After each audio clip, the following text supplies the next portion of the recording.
बिस्मिल्लाहिर्रहमानिर्रहीम अस्सलाम वालेकुम यूटीवी ग्लोबल के नाजरीन, मैं हूं आपका मेज़बान मानुल्लाह कायम खानी। उम्मीद करता हूं कि आप सब खैर वाफियत से होंगे। नाजरीन कराम, एक तरफ जो है वो कारकुनान को पिछले कई दिनों से एक शशो पंज में रखा हुआ था कि पीटीआई से तहरीक लब्बैक पाकिस्तान का इत्तेहाद होने जा रहा है। आज साद रिजवी साहब ने अटक जलसे के अंदर बहुत सारी कन्फ्यूजन्स दूर कर दी हैं और क्या क्या मामला साद रिजवी साहब के आगे पेश किए गए, कौन कौन सी ऑफर्स हुई, साद रिजवी साहब ने सब बता दिया है। आज की वीडियो आपने आखिर तक देखनी है। इंशाल्लाह तमाम तर जो खदशात हैं इंशाल्लाह दूर हो जाएंगे। आज अटक में जो जलसा था वहां पे साद रिजवी साहब ने बयान करते हुए सबसे पहले ये कहा है कि अल्लाह की कसम मैंने सौदा नहीं किया। बड़ी सीटों की ऑफर्स हुई, मैंने सौदा नहीं किया। आप अंदाज़ा लगा लें कि सोशल मीडिया पर एक तरफ जो है वो जब जैसे ही इस तरह के मामला चलते हैं, जैसे कुछ मेरे क्लिप्स लेके और पीटीआई के हक में चलाए गए और सिर्फ मतलब अवाम को जो है एक शशोपंज में मुब्तला किया गया, यहाँ पे साद रिजवी साहब ने अल्लाह की कसम खा के कहा कि अल्लाह की कसम मुझे बहुत बड़ी ऑफर्स हुई सीटों की, लेकिन मैंने सौदा नहीं किया। मैंने सौदा नहीं किया फैज़ाबाद के मुजाहिदीन का, मैंने सौदा नहीं किया वज़ीराबाद के शोहदा का, मैंने सौदा नहीं किया यतीम खाना के शोहदा का, मैंने सौदा नहीं किया हवेलियां के शोहदा का, मैंने सौदा नहीं किया तहरीक लब्बैक पाकिस्तान के शोहदा जिन्होंने इस नज़रिया ख़त्म नबूवत के लिए, वो नज़रिया जो खादम रिजवी साहब इस कौम के सीनों में उतार के चले गए, उस नज़रिए के लिए जिन लोगों ने अपने जिस्म का हर खून का कतरा कुर्बान कर दिया और इस दुनिया से पर्दा फरमा गए, मैंने उनकी लाशों पर सियासत नहीं की। अगर चाहते तो बड़ी ओवर्स हुई थी जनाब, वफाक में भी सीटें मिल जानी थी और मामला तय भी हो जाने थे, लेकिन यहाँ पे साद रिजवी साहब ने एक अल्लाह की कसम खा के जो मामला कर दिया। मैं समझता हूँ कि जब मैंने सुना, जब साद रिजवी साहब ने कहा अल्लाह की कसम, तो समझे मेरे ऊपर रिक्कत आ रही होगी थी यार कि साद रिजवी साहब को खरीदने की कोशिश की जा रही है। एक बड़ी चीज़ साद रिजवी साहब ने हाईलाइट की कि एक और वजह भी है तहरीक लब्बैक पाकिस्तान को इक़्तिदार ना देने की। वो वजह क्या है वो आप लोग भी जानना चाहते होंगे। एक बड़ी वजह यह है, साद रिजवी साहब ने कहा कि ये इसराइल को तस्लीम करना चाहते हैं। इसराइल को तस्लीम करने का मकसद आप समझते हैं नाज़रीन कराम, एक तरफ फ़लस्तीन का सौदा, दूसरी तरफ कश्मीर का सौदा। ये भी साद रिजवी साहब ने वाज़े कर दिया है कि फ़लस्तीनों कश्मीर का सौदा करके इसराइल को तस्लीम करना चाहते हैं।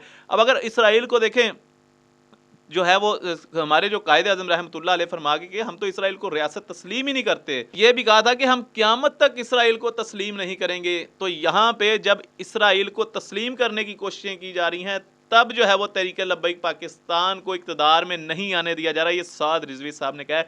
देखें, इसराइल को तस्लीम करने अगर कर लेते हैं तो दूसरी तरफ जो है हम फ़लस्तीन से दुश्मनी ले रहे हैं, हम उन माओ बहनों से दुश्मनी ले रहे हैं जिनको बरहना करके दरख्तों से उल्टा लटकाया जाता रहा, हम उन बच्चों के साथ दुश्मनी ले रहे हैं जिनको जिंदा जला दिया गया, हम उन जवानों के साथ दुश्मनी ले रहे हैं जिनको गजा के बाजारों में जो है वो फायर मार दिए गए, हम उन बुजुर्गों के साथ जो है वो दुश्मनी ले रहे हैं जो अपनी आंखें गवा बैठे, अपनी सोचें गवा बैठे, अपनी जवानियां गवा बैठे, लेकिन फ़लस्तीन की आज़ादी के लिए अपना हर कतरा जो है वो कुर्बान करते रहे। यहाँ पे मसला सिर्फ फ़लस्तीन का नहीं, यहाँ पर मसला बैतुल मक़दस का है, क़िबला अव्वल का है। तो नाज़रीन किराम, इसराइल को तस्लीम करना क़िबला अव्वल की मुखालफत करना है। ये आप सब जानते हैं कि यहूदी जो है वो कितने एक्टिव हैं और जो है वो फ़लस्तीन बैतुल मक़दस जो है उसके ऊपर कब्ज़ा करना चाहते हैं, बल्कि समझ ले कब्ज़ा किया हुआ है। लेकिन फ़लस्तीन की गयूर मुसलमान अवाम जो है वो आज तक जो है वो बैतुल मक़दस के लिए लड़ रही है। तो इसराइल को अगर हम तस्लीम करते हैं तो हम फ़लस्तीन और बैतुल मक़दस की मुखालफत करते हैं। एक और बात साद रिजवी साहब ने बता दी कि हुकूमत बनेगी या नहीं, चलेगी या नहीं, ये साद रिजवी साहब ने बता दिया हुआ है। देखें, एक चीज़ साद रिजवी साहब ने, मैंने जब क्वेश्चन किया था साद रिजवी साहब से कि ये बिलावल और ये शहबाज शरीफ जो हैं कभी गठजोड़ हो जाता है इनका, कभी पीडीएम बन जाती है, आजकल जो है ये एक दूसरे को गालियां देते फिरते, तो वहाँ पे साद रिजवी साहब ने एक बड़ी बात कही थी कि अगर शहबाज शरीफ या नवाज शरीफ वज़ीर आज़म बनता है तो वो बिलावल भुट्टो जरदारी के वोटों से बनेगा। तो आज वही हुआ है। साद रिजवी साहब की सियासी बसीरत को मैं दोनों हाथों से सलाम पेश करता हूँ। उनकी कही हुई वो बात हरफ बहरफ पूरी हो गई है, जिस तरह अल्लामा खादिम रिजवी साहब की कही हुई हर बात हरफ बहरफ जो है वो पूरी होती रही है। साद रिजवी साहब ने आज अटक के जलसे में एक बड़ी बात कह दी। कहते हैं कि जी साद रिजवी साहब आपके अंदर बहुत अकड़ है। तो साद रिजवी साहब ने कहा کہ میں نے सजदा करने से इनकार कर दिया है। ये आप समझ सकते हैं कि कौन सा सजदा करने से इनकार कर दिया और कौन सी आकड़ है साद रिजवी साहब में।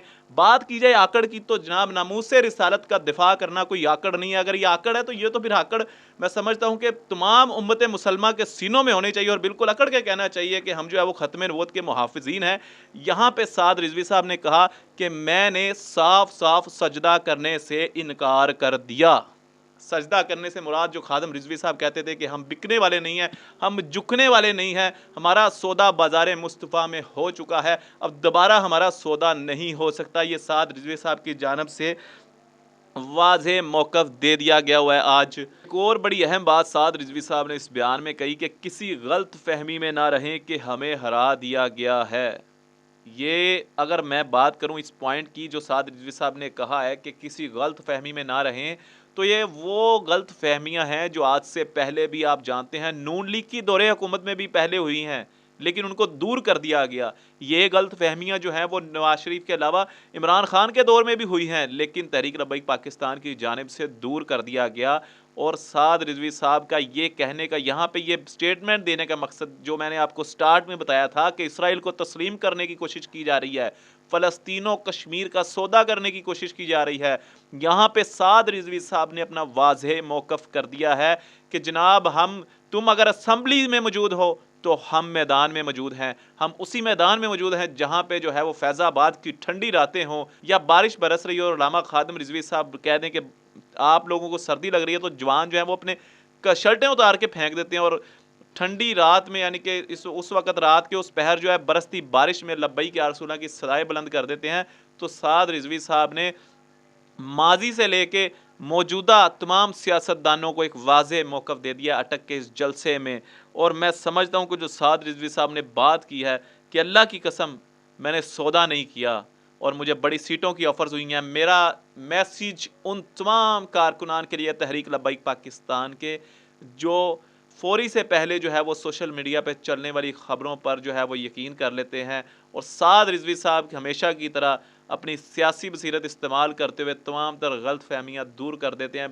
बल्कि मैं समझता हूँ कि बहुत सारे ऐसे लोग जो फेक प्रोपेगेंडा कर रहे थे, बहुत सारे कारकुनान उनको समझा भी रहे थे ग्रुप्स के अंदर, लेकिन यहाँ पे मैं ये कहना चाहता हूँ कि साद रिजवी साहब खादिम हुसैन रिजवी साहब के बेटे हैं। उन्होंने यहाँ पे ये वाज़ेह कह दिया हुआ है कि जिस तरह मेरे बाप ने पैसे का सौदा नहीं किया नामूसे रसालत के मामले में, पैसे नहीं लिए, इस तरह कभी भी आप ये नहीं सुनेंगे कि साद रिजवी ने आपके यकीन को तोड़ा हो, आपके उस नज़रिए को तोड़ा हो जो नामूसे रिसालत का। ऐसा कभी सुनने को नहीं मिलेगा। इक़्तिदार आने जाने वाली चीज़ है। आज के अटक जलसे में जो तमाम मामला साद रिजवी साहब ने हाईलाइट किए मैं आप सबके सामने ले आया। अपना बहुत सारा ख्याल रखिएगा। कमेंट सेक्शन में अपनी कीमती राय का इजहार कीजिएगा। अपने मेज़बान अमानुल्लाह काइम खानी को दीजिएगा इजाज़त। अल्लाह निगहबान।